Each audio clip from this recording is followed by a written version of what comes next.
27 mars 1902. À propos de la justice.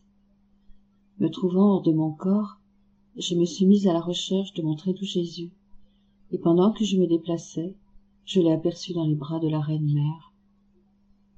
Comme il était fatigué. Pleine de hardiesse, je l'ai presque arraché les bras de sa maman, et je l'ai pris dans mes bras en lui disant « Mon amour, c'est cela ta promesse de ne pas m'abandonner, alors que dans les jours passés, tu es venu très peu, ou même pas du tout. » Il me répondit « Ma fille, j'étais avec toi, sauf que tu ne m'as pas vu clairement. D'ailleurs, si tes désirs avaient été assez ardents pour pouvoir brûler le voile qui t'empêchait de me voir, tu m'aurais certainement vu. » Ensuite, comme pour me faire une exhortation, il ajouta « Non seulement tu dois être droite, mais aussi juste. Entre dans la justice pour m'aimer, me louer, me glorifier, me rendre grâce, me bénir, me faire des réparations, m'adorer, non seulement pour toi-même, mais pour toutes les autres créatures. Ce sont les redevances de la justice que j'exige de chaque créature et qui me reviennent en tant que créateur. Celui qui me refuse une seule de ces choses ne peut pas se dire juste. Pense donc à accomplir ton devoir de justice. Dans la justice, tu trouveras le commencement et l'aboutissement de la sainteté. 27 mars 1918. L'âme, vivant dans la divine volonté, partage la vie eucharistique de Jésus. Je me plaignais à Jésus de ne même pas pouvoir assister à la Sainte Messe. Il me dit « Ma fille, qui donc effectue le divin sacrifice? N'est-ce pas moi? Lorsque je suis sacrifiée à la messe, l'âme qui vit dans ma volonté est sacrifiée avec moi. Pas seulement à une messe, mais à toutes les messes. Elle est consacrée avec moi dans toutes les hosties. Ne quitte jamais ma volonté, et je te ferai aller partout où tu voudras. Il passera un tel courant de communication entre toi et moi, que tu ne feras aucune action sans moi, et que je ne ferai aucune action sans toi. Par conséquent, quand il te manque quelque chose, entre dans ma volonté, et tu trouveras rapidement ce que tu veux. Autant de messes, de communion et d'amour que tu veux.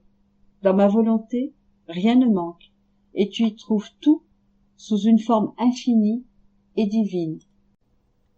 27 mars 1923.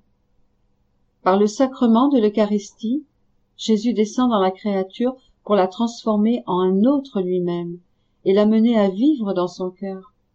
Les grâces préparatoires à la réception du sacrement. Les dispositions nécessaires. Après la communion, mon doux Jésus m'apparut.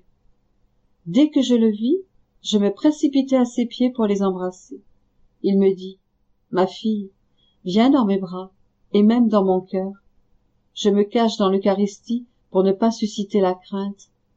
Ce sacrement me plonge dans l'abîme le plus profond de l'humiliation pour élever la créature jusqu'à moi, afin qu'elle devienne une avec moi, que mon sang sacramentel coule dans ses veines, que je devienne la vie de chacun des battements de son cœur, de chacune de ses pensées et de tout son être.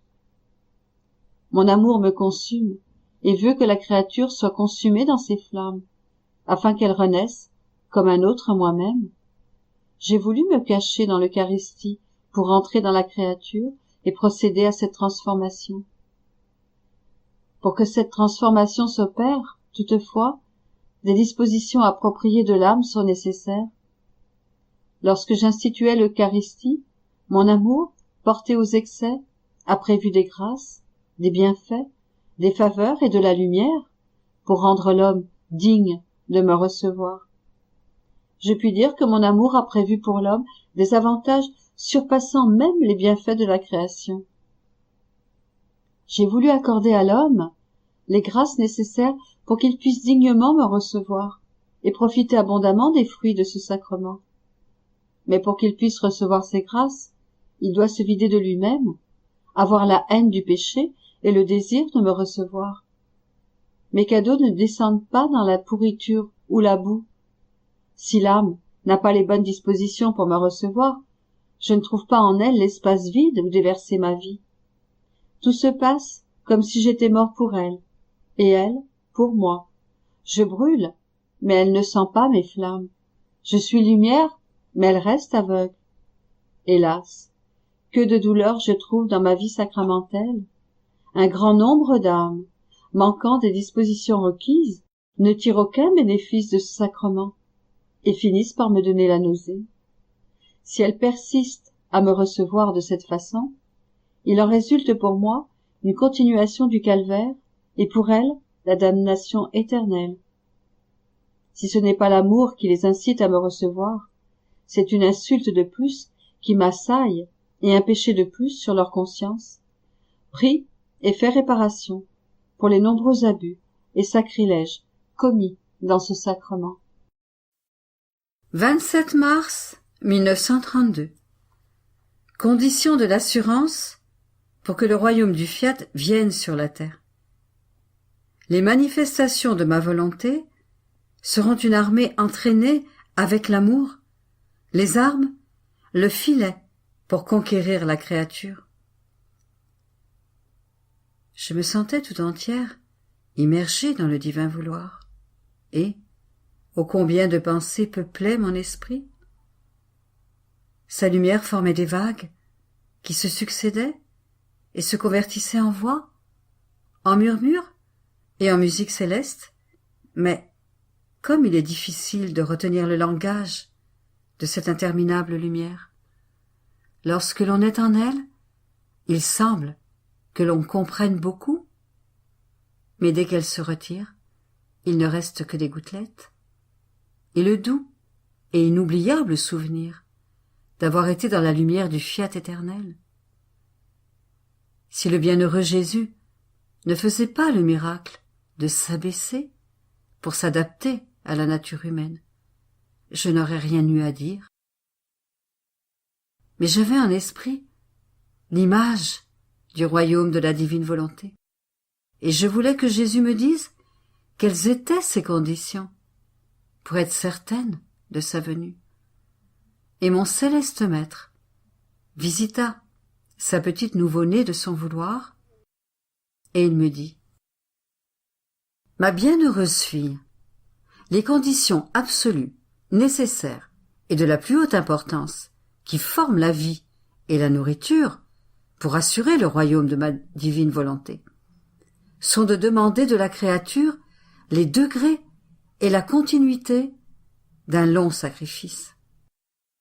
C'est pourquoi notre bonté, en vertu du sacrifice qu'elle demande, doit accorder à celle à qui elle demande ce sacrifice des grâces surprenantes, de telle sorte qu'à cette créature fascinée par mon amour, par mes dons et par mes grâces, il lui semblera que ce sacrifice n'est rien, bien qu'elle sache que sa vie est finie et qu'elle n'aura plus aucun droit sur elle-même.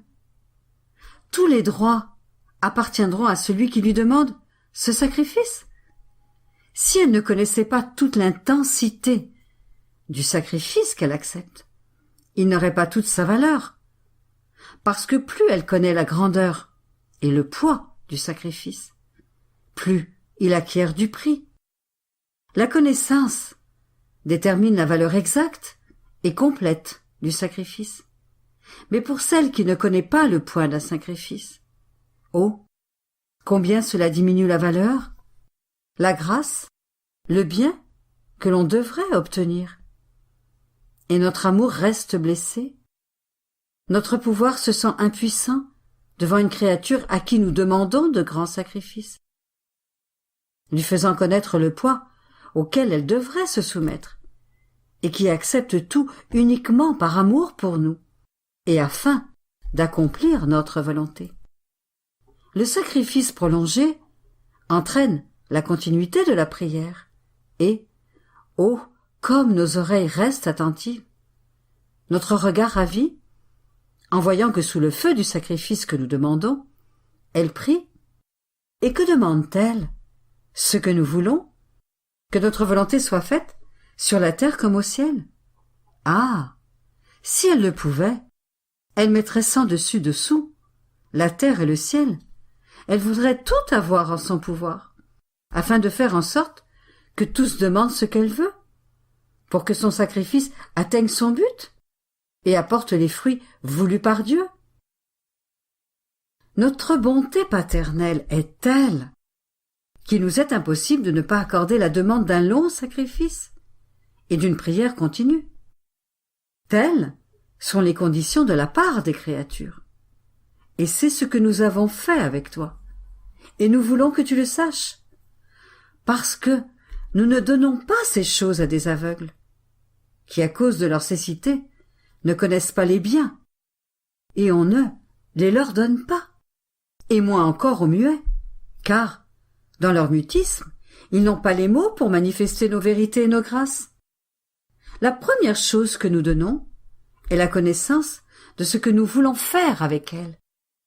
Et nous donnons et nous faisons alors ce que nous avons disposé.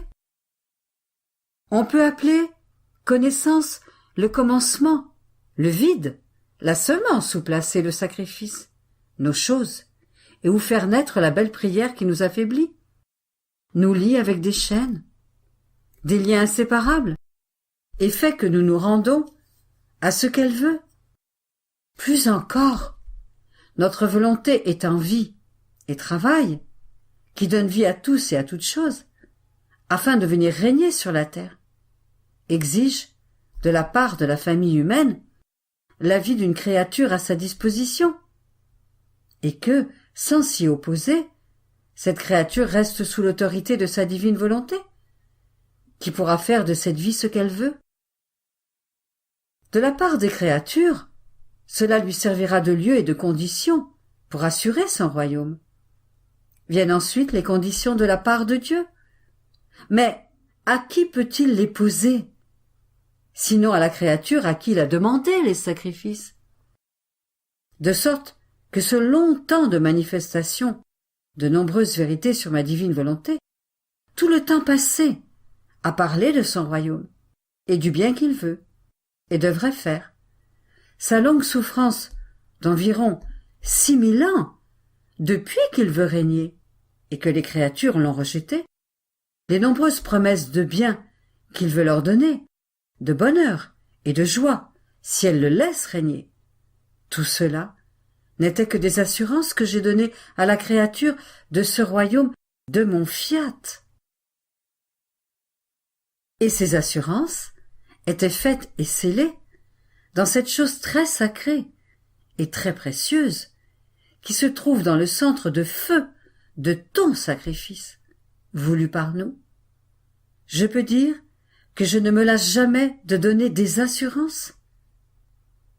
Tu pourrais dire que je reviens toujours avec de nouvelles manières, de nouvelles vérités, de nouvelles formes et des images surprenantes sur ma divine volonté.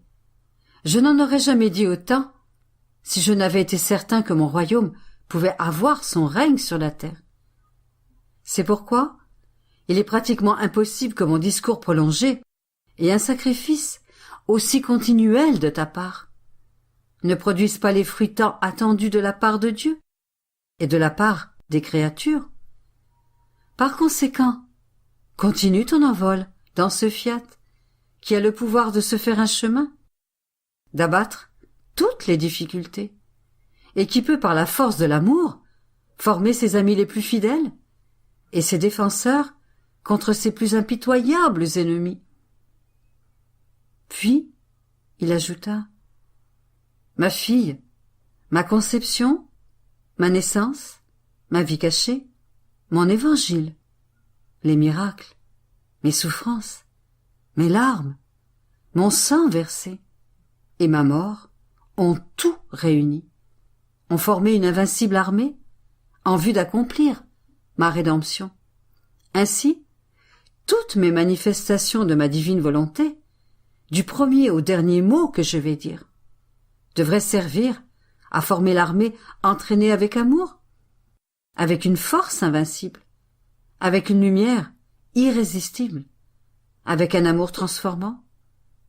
Cette armée jettera sur les créatures un filet, et si elles veulent s'en dégager, elles ne feront que s'y empêtrer, au point de ne plus savoir comment en sortir. Et pendant qu'elles chercheront à en sortir, les très nombreuses manifestations de ma volonté continueront à les assaillir et à étendre encore le filet.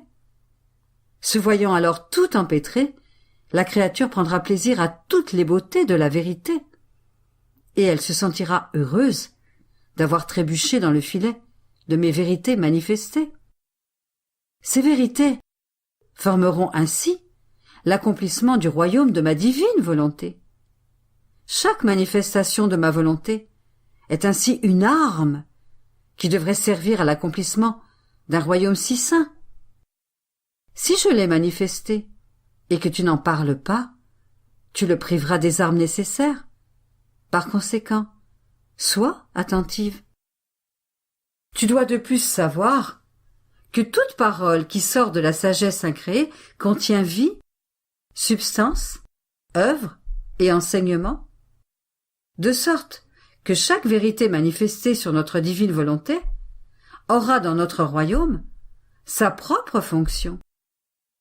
Bien des vérités serviront à former et à faire croître la vie de la divine volonté dans la créature. D'autres auront pour tâche de la nourrir.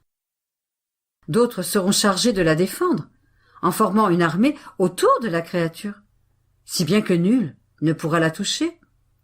Tu vois par conséquent la nécessité de mon discours continuel et des nombreuses vérités que j'ai manifestées. C'est un royaume que je devais former et qu'on ne peut constituer avec quelques paroles, quelques actes et quelques fonctions. Il en faut un grand nombre, et chacune de mes vérités a la vertu d'occuper une fonction afin de maintenir un ordre parfait, une paix éternelle.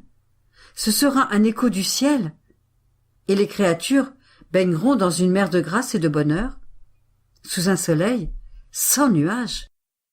Le ciel sera toujours serein. Mes vérités sur ma divine volonté seront les seules lois qui régneront. Car les créatures qui entreront pour vivre sous les lois de ce royaume, non d'oppression, mais d'amour, des lois qui se feront doucement aimer, parce que les créatures trouveront en elles la force, l'harmonie, le bonheur et l'abondance de tous les biens. Par conséquent, courage, et va toujours de l'avant dans ma divine volonté.